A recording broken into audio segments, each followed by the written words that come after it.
नमस्कार दोस्तों, good news 24 channel में आपका स्वागत है। दोस्तों आज की वीडियो संत गरीबदास जी महाराज जी से संबंधित होने वाली है। दोस्तों हम आपको बता दें, संत गरीबदास जी महाराज जी को पूर्ण परमात्मा कबीर साहब जी सतलोक से आकर 10 वर्ष की आयु में मिले। उसके बाद उन्हें सतलोक दिखाया तथा संत गरीबदास जी महाराज सतलोक देखने के बाद एक अमर वाणी बोली, जिसको सुनकर लोग बेहद प्रभावित हुए। अनंत कोटि ब्रह्मांड का एक रत्नी भार सतगुरु पुरुष कबीर है कुल के सर्जनहार। उसके बाद संत गरीबदास जी महाराज जी ने सर्व मानव समाज को एक ऐसा अनमोल ग्रंथ दिया जिसे आज सदग्रंथ साहिब के नाम से जाना जाता है। दोस्तों बने रहे आज की इस खास वीडियो में और सुनिए जगत गुरु तत्वदर्शी संत रामपाल जी महाराज जी के अमृत वचनों द्वारा संत गरीबदास जी महाराज को धर्मदास के लोक में जाने की अद्भुत कथा। दोस्तों अगर गुड न्यूज 24 चैनल को सब्सक्राइब नहीं किया तो चैनल को सब्सक्राइब करें और बेल आइकन को प्रेस करें ताकि आने वाली वीडियो का नोटिफिकेशन आपको मिले सबसे पहले। धन्यवाद। मालिक ने दया करी कि इन सभी शंकराचार्यों को, सभी धर्म गुरुओं को 2009 में आमंत्रित किया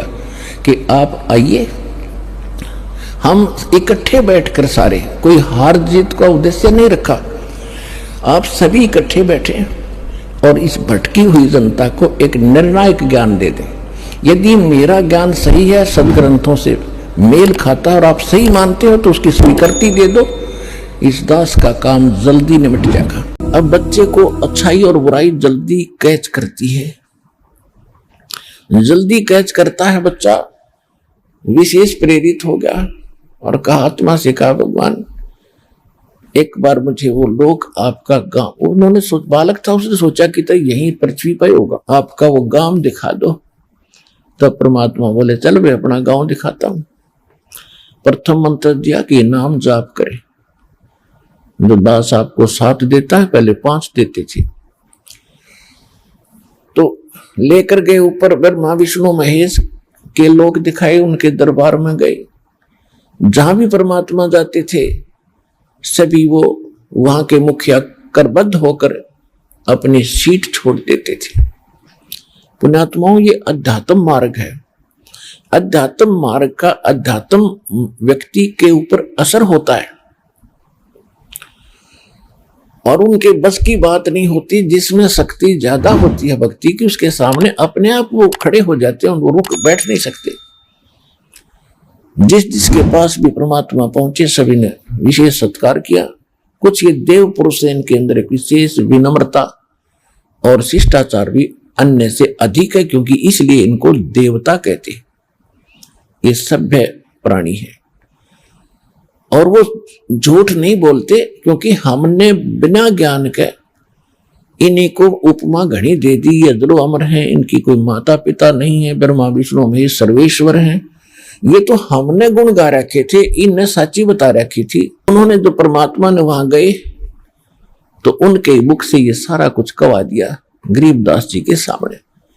फिर गए धर्मराज के दरबार में, जो यहाँ का चीफ जस्टिस है, एक ब्रह्मांड का जो चीफ जस्टिस है, उसके ऑफिस में जो परमात्मा पहुंचे कार्यालय में, वो अपनी सीट से उठकर खड़ा हो गया। और वो जो धर्मराज होता है, धर्मराज यानी धर्मराय जिसको कहते हैं, ये न्यायाधीश, ये कोई भी उसके दरबार में जाता है, ये किसी के भी सामने खड़ा नहीं होता। जब परमात्मा प्रवेश हुए, सीट छोड़कर खड़े हो गए, क्योंकि आध्यात्मिक शक्ति में अपने आप उनके बस की बात नहीं होती, उनका अपने आप आसन उठ जाता है और वो समझ जाते हैं कि जो सामने खड़ा है ये आम व्यक्ति नहीं है, तेरे से प्रबल है। उसको उनको बताने की आवश्यकता नहीं होती। करबद्ध खड़े हो गए वो न्यायाधीश एक ब्रह्मांड के, और परमात्मा उनको ऐसे लताड़ रहे हैं जैसे उच्च अधिकारी छोटे अधिकारी को आदेश देता है और सत्र करता है। इतना समझ लो जैसे एसपी सत्र का व्यक्ति एक एसएचओ को आदेश देते हुए बोल रहा हो और वो सलूट मारकर खड़ा हो और जी सर, यस सर, और वो धमका भी रहा होता है कि खबरदार जतने ऐसी कोई किया तो वो कहता है यस सर। इस स्थिति में जब गरीबदास जी ने देखा तो हैरान रह गए कि ये बाबा जी क्या है, तो कमाल का आदमी है। जो भी जिसके पास हम जाते हैं ये सभी इसको प्रणाम करते हैं और ये ऐसे आदेश दे रहा जैसे ये बड़े इन सब से बड़े हों। तो गरीबदास जी के सामने परमेश्वर ने यह प्रमाणित करना था कि ये परम शक्ति हैं जो धरती पर आए थे। तो परमेश्वर धर्मराज को, न्यायाधीश को कह रहा है कि गरीबदास जी ने फिर आंखों देखा हाल बताया है। धर्मराय दरबार में दई कबीर तलाक, मेरे भूले चूके हंस को तू पकड़िए मत कजाक। कजाक के हरामखोर, ये समझो इस तरह के शब्द है कजाक कि खबरदार जो तेने मेरे किसी हंस को जो नाम ले रखा हो कबीर जी का, और उसको भूल चूक कभी तेरे दरबार में आ जाए तो उसको पकड़ मत लेना, उसका अकाउंट भी मत करना, तू लेखा भी मत लेना। धर्मराय दरबार में दई कबीर तलाक, मेरे भूले चूके हंस को तू पकड़िए मत कजाक। बोले पुरुष कबीर से धर्मराज कर जोरे, तेरे हंस को पकड़ू नहीं मैंने 2 ही लाख करोड़े।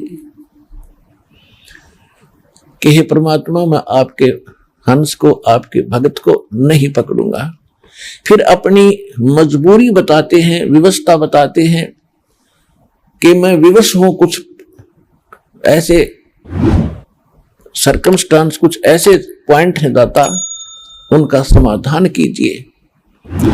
क्या क्या पूछा कि जैसे आपकी शरण में आने से पहले और इन्होंने जो पाप कर्म किए हुए होते हैं तो वो मेरे पास इनके फाइल में, इनके अकाउंट में डिपॉजिट है, संचित कर्म है इनके, और उनके आधार से चाहे वो प्रारब्ध कर्म है चाहे संचित कर्म है, तो मैंने उनको दंडित करना ही पड़ता है, ये मेरी मजबूरी है। तो धर्मराज क्या कहते हैं, कर्मों से तीरथ है अब हैं जो शरण कबीरे, वो तो मैंने पकड़ने पड़े और जड़नी पड़े जंजीरे।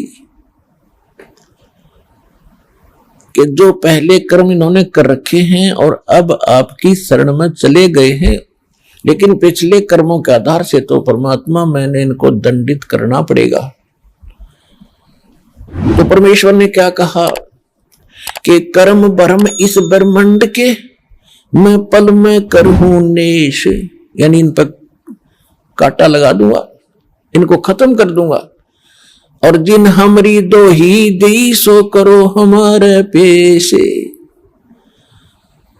कि जिसने ये कह दिया कि मैं परमात्मा का शिष्य हूं, कबीर साहब का बच्चा हूं, उनका उपदेशी हूं, मेरे परम संत से जिसने दीक्षा ले रखी है, और गलती से तेरे कोई सपसल्लार ये तेरी ये दूध पकड़ जाए और वो ये कह दे कि मैं उनका बच्चा हूं, तो उसका अकाउंट भी मत लेना और हमारे पास भेज देना। कहां भेज देना? इस आगे एक तिरकुटी स्थान है, तिरकुटी। उस तिरकुटी के ऊपर एक ऐसा कॉमन प्लेस है जिसमें जैसे प्रत्येक देश में एक राजदूत भवन होता है, ऐसे परमात्मा का भी एक वहां त्रिकुटी के ऊपर एक ऐसा स्थान है जहां परमात्मा अन्य रूप में रहते हैं और वहां उनका कार्यालय है।